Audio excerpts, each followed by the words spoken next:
तो अभी हम पढ़ेंगे कि एडरेंट पॉइंट होता क्या है। एडरेंट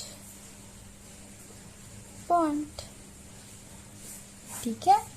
A real number x is said to be adherent point of any set S if every neighborhood of x contain at least one point of S, ठीक है। A real number x is said to be adherent point of set S if, और S कोई भी एक set है, अगर if every neighborhood of X contain at least one point of set S। कोई भी एक पॉइंट, एक रियल नंबर को हम बोलेंगे कि वो एडहेरेंट पॉइंट है एक सेट का, अगर उस पॉइंट के सारे नाइबरहुड एटलीस्ट एक पॉइंट उसी सेट का कंटेन करेंगे, तो हम उस पॉइंट को कहेंगे कि वो एडहेरेंट पॉइंट है उस सेट का। और यहाँ वो सेट एस है, ठीक है। Let S be any set. तो a real number x is said to be adherent point of a set S where S is a subset or equal to real number set if every neighborhood of x contain at least one point of S। अच्छा देखो, adherent point may or may not belongs to the set S है ना, मतलब यहाँ x may belongs to set S and x may not belongs to set S। और ये भी हो सकता है कि x may be a limit point और may not be a limit point of that set S। तो x may belongs to S dash और x may not belongs to S dash, ये भी हो सकता है। अगर वो पॉइंट खुद ही S का एक मेंबर है, if x is A member of set S, तो x का हर एक neighbourhood, for any neighbourhood of x where x belongs to set S, तो x के सारे नाइबरहुड x को कंटेन करेंगे। एक पॉइंट कंटेन कर रहा है जो कि S सेट को बिलोंग कर रहा है, जो कि खुद x है, तो इस केस में तो obviously x is an adherent point of set S। कोई एक पॉइंट को मैं बोलूंगी कि वो एक सेट का एडहेरेंट पॉइंट है अगर उस सेट का हर एक नाइबरहुड एटलीस्ट एक पॉइंट कंटेन करना चाहिए। x may belongs to set S, may not belongs to set S, may not belongs to S dash, may belongs to S dash, कुछ भी हो सकता है, लेकिन x के सारे नाइबरहुड अगर एटलीस्ट एक पॉइंट कंटेन करे जो कि सेट S को बिलोंग करेगा, तो हम बोलेंगे x एक एडहेरेंट पॉइंट है सेट S का, ठीक है। अच्छा देखो, इस वाले केस में when x is belongs to set S, इस वाले केस में तो x के सारे नाइबरहुड x को कंटेन करेंगे और x belongs to set S, मतलब x के सारे जो नाइबरहुड है वो S से एक पॉइंट कंटेन कर रहे हैं which belongs to set S, तो हम बोल सकते हैं कि इस केस में x is an adherent point of set S, ठीक है।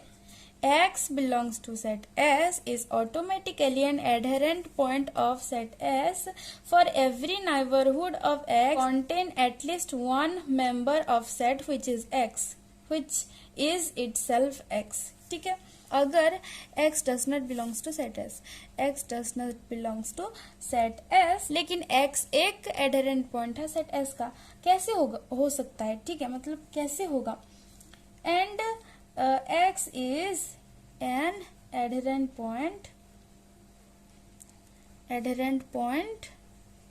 of S set, मतलब डेफिनेशन के हिसाब से x के सारे नाइबरहुड में एटलीस्ट एक पॉइंट जरूर होना चाहिए जो कि सेट S का एक मेंबर होगा। इसका मतलब ये है कि there exist a number y ठीक है, जो कि एक रियल नंबर है, which there exists a number y such that y belongs to set S and y x के सारे नाइबरहुड में है, and y is a member of each and every neighborhood of x। ठीक है, तो x को हम बोल सकते हैं, इस वाले केस में x को हम बोल सकते हैं कि x एक एडहेरेंट पॉइंट है सेट S का, क्योंकि एज x के सारे नाइबरहुड एक ऐसा नंबर कंटेन कर रहा है जो कि सेट S को बिलोंग कर रहे हैं। इसका मतलब ये है कि x एक एडहेरेंट पॉइंट है सेट S का। और ये इसको हम और भी तरह से लिख सकते हैं कि x does not belongs to set S is an adherent point of set S only and only if x is a limit point of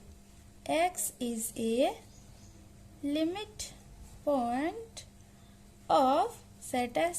यही तो डेफिनेशन है कि कोई भी एक पॉइंट को हम बोल सकते हैं एक सेट का लिमिट पॉइंट अगर उसके सारे नाइबरहुड उसके अलावा एक ऐसा पॉइंट कंटेन करते हैं जो कि वो सेट को बिलोंग करता है। और यहाँ तो x के अलावा y एक्सिस्ट कर रहा है जो कि सारे x के नाइबरहुड में प्रेजेंट है और जो कि belongs to set S, y belongs to set S, यानी कि x is a limit point of set S। मतलब कोई भी एक सेट का एडहेरेंट पॉइंट उस सेट का एक एलिमेंट हो सकता है या फिर उसके लिमिट पॉइंट हो सकते हैं। The set of adherent point of set S, the set of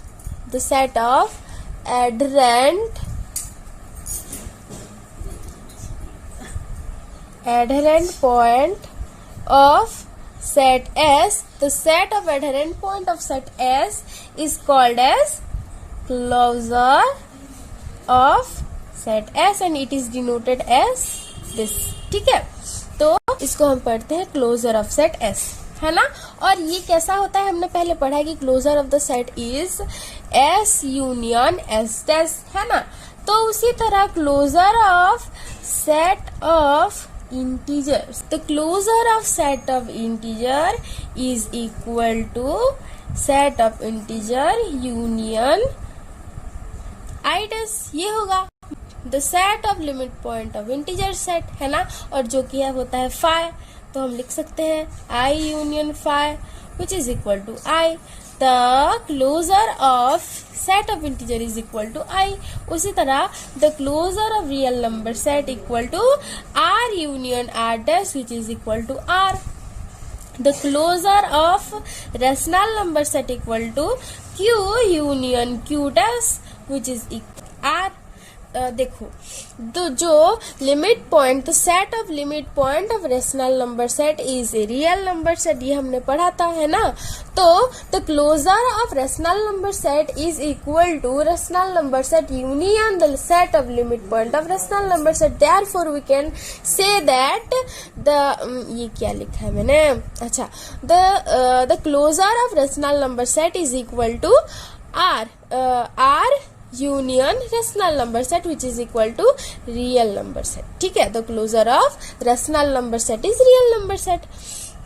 अच्छा, द क्लोजर ऑफ फाई क्या होगा, null set, it is equal to phi union phi dash, मतलब the set of limit point of null set जो कि होता है खुद ही phi होता है। ठीक है, तो phi union phi equal to phi. Real number set के जितने भी पॉइंट्स है वो रेशनल नंबर सेट के एक क्या है, लिमिट पॉइंट है। ठीक है, जैसे कि √2 √3 ये भी एक लिमिट पॉइंट है रेशनल नंबर सेट के। कैसे, इसके जितने भी पॉसिबल नाइबरहुड होंगे ना वो इनफाइनाइट नंबर कंटेन करेंगे रेशनल नंबर सेट के, क्योंकि between any two rational number there are infinite irrational and between two irrational number there are infinite rationals. ठीक है, तो उसी तरह से जो the set of limit point of rational number is real number set. तो ये समझ में आ गया, the closure of rational number set is equal to real number set. ठीक है।